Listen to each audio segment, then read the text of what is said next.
今回は数多くの貴空種を辟易させているトレジャー素材、銀天の輝きの取得についての一例をご紹介します。まず、銀天の輝き、通称、銀天ですが、使い道としては覚醒武器や究極武器の強化素材として大量に必要になります。他にもプラスのついたダブルスキルの人員強化にも必要となり、本家グラブルのように果てしない数を要求されることになります。今でこそ緩和されましたが、本家グラブルでもかなりの数を要求される素材だった過去があります。リリンクと違い特定のクエストでしか取得できなかったため、武器の強化がかなり遠かった貴空種も多かったのではないでしょうか。なので、リリンクから貴空種になったプレイヤーが、銀天が足りない、と嘆いている姿を見ると、どこか懐かしい、あの日確かにあった銀天への情熱が思い出されるような気がします。懐かしいですね。自分は二度とやりたくありません。そんなリリンクの銀天ですが、トレジャー交換が可能です。ボスモンスターの素材で銀天交換ができます。8種類の選択肢がありますので、使っていない素材を銀天と交換することができます。ですが、8種類のうち4種類は聖書中のレア素材を要求されるため、現時点ではおすすめしません。なので、上4種類のボス系モンスターからの素材での交換をおすすめします。交換素材を集めるクエストの紹介の前に、銀天を交換できるトレジャーをさっくり紹介します。1種類目はダイル系の素材での交換です。トカゲシリーズ3種類と交換になります。2種類目はナザル・ボンジュの素材とグリフォンの素材になります。グリフォンの素材である巨大なくちばしはブレンの結晶集めの集会で人気の飛竜の谷で大空中戦がの集会で数を持っている貴空種も多いと思います。3種類目はゴブリン・ウォーリアーの素材とロック・ゴーレムの素材になります。4種類目は骨のボスであるゲラシーンとスカルミディオーネの素材になります。この4種類のどれかで銀天を交換することを軸に、おすすめのクエストを紹介いたします。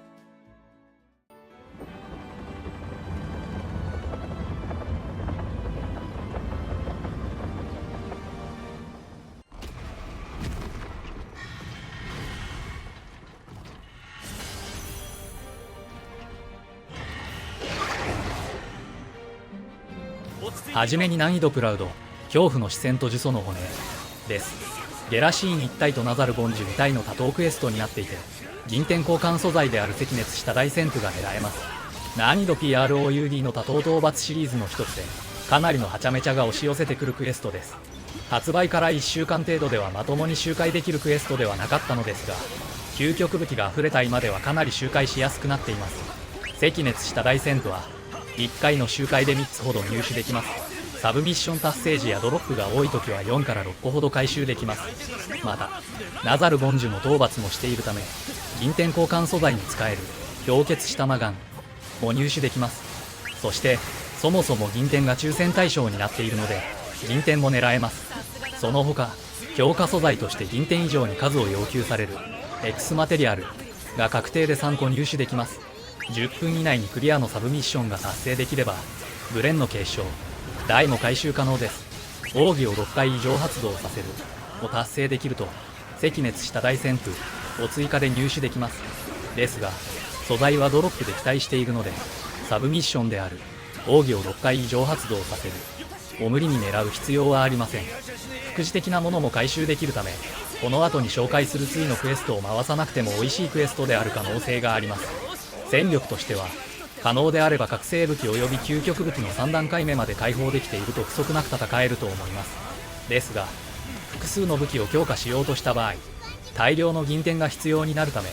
完成した究極武器を持って参戦する貴空種も珍しくないです。これは野良マルチでも同様で、銀天を欲しさに強化済みの究極武器で銀天回収クエストをガン回しする貴空種が増えてきました。そのため、火力的にはインフレが進んで過剰気味になってきています。なので、未強化でなくても問題なくクリアできるどころか、覚醒、究極武器でなくても問題ない場合が多いです。私もそうですが、自分の武器が強い貴空種は周りの武器をあまり気にしません。自分が火力を出せるからです。ゲージが溜まったら奥義さえ打ってくれれば何も問題はない、とだけ思っていることが多いです。ですので、特に小難しいことを考えなくても、銀天や X マテリアルが必要ならばガンガン参戦していくことをお勧めします。このクエストだけではないですが、多頭クエは慣れが必要です。なので、諦めずに何度も周回して慣れていくこともお勧めします。ですが、初挑戦者の貴空種や武器の強化が進んでいない騎空士4人だと厳しいのも事実なので、その場合は次のマルチに行きましょう。ブロードキャスト配信の動画になりますが、集会の様子をアップしています。概要欄にリンクを貼りますので、よろしければご覧ください。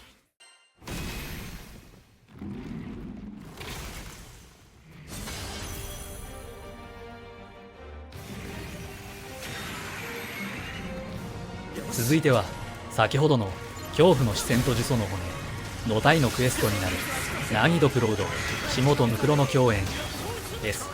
ブリズダイル一体と浸かるミディオーネ2体の多頭クエストで、凍てついた大旋風の回収を目当てにするクエストです。このクエストも10分以内の討伐でブレンの継承大が入手可能で、さらに戦闘不能が5回未満で凍てついた大旋風の回収が可能です。このクエストもドロップ目当てで回収に来るクエストですが、戦闘不能5回未満だと追加でもらえるので可能なら狙いましょう。また先ほど同様で X マテリアルが確定で3個入手可能です。もちろん銀天の抽選もあります。さらにブリズダイルがメインの討伐対象であるためか、銀天交換素材である標銃の忠実頭脳が数多く手に入ります。最初に申し上げた通り、このクエストを回る理由は凍てついた大旋風が目当てです。ですがここで標銃の忠実頭脳を余分に回収しておけば、他のダイル系のクエストを回って銀天交換トレジャーが狙えます。難易度プロードのクエストは基本的に銀天の抽選がありますので、銀天が目当てであればどのプロードを回っても損はありません。なので覚醒武器や究極武器の強化段階に入った騎空士はプロードクエストをガンガン回すことを強くお勧めします。余談ですが、銀天を手軽に交換できるトレジャーが一つのクエストで回収できないのは意図的なのだと思います。いろいろなプロードクエストを回ってねという強い意志を感じるので、逆らわずにこの意図に乗っていきましょう。このクエストもライブ配信で周回しているものをアップしているので、よろしければご覧ください。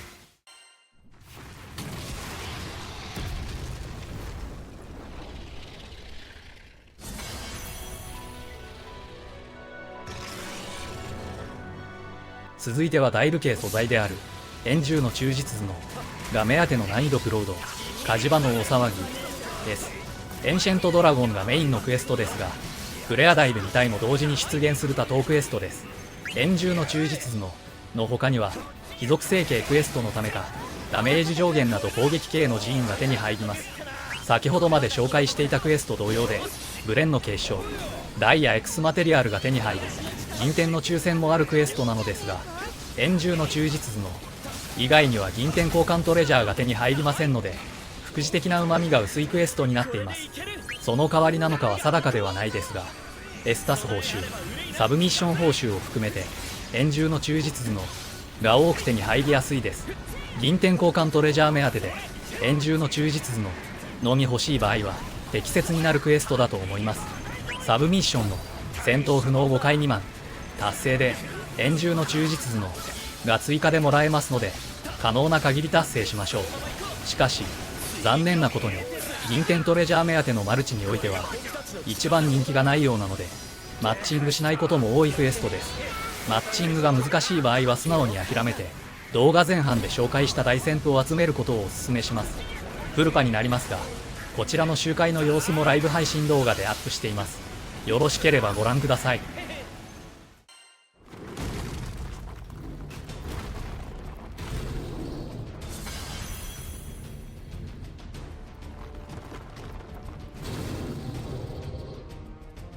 最後に四重の忠実頭脳目当てで回る難易度プロード交易路の安全を確保せよ。ロックゴーレムとストンダイル2体の多頭クエストになっています。ロックゴーレムの地割れ攻撃のせいで高い確率でユカペロをすることになる隠しギアドベンチャークエストです。ユカペロを楽しむクエストと言っても過言ではないと思います。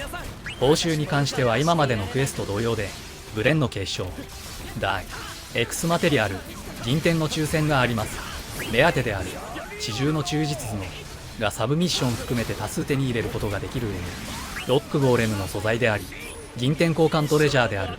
キャッスルヘッドを入手することも可能です。キャッスルヘッドはゴブリンウォーリアーの素材である折れた番剣と合わせて銀天と交換することが可能です。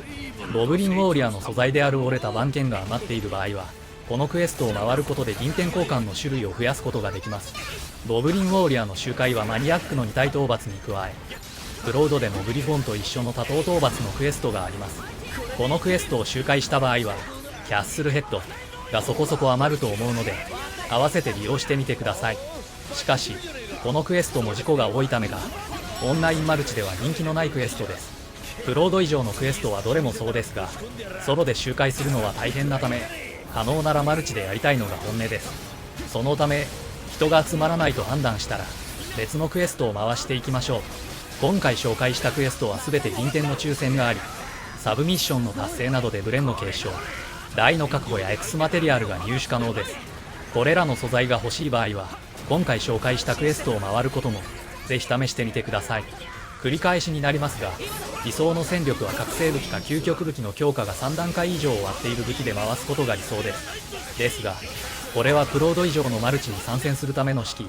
という意味ではありません。プレイする本人がストレスなく回っていけるのが覚醒究極武器の3段階以上の強化からだと思うからです。なので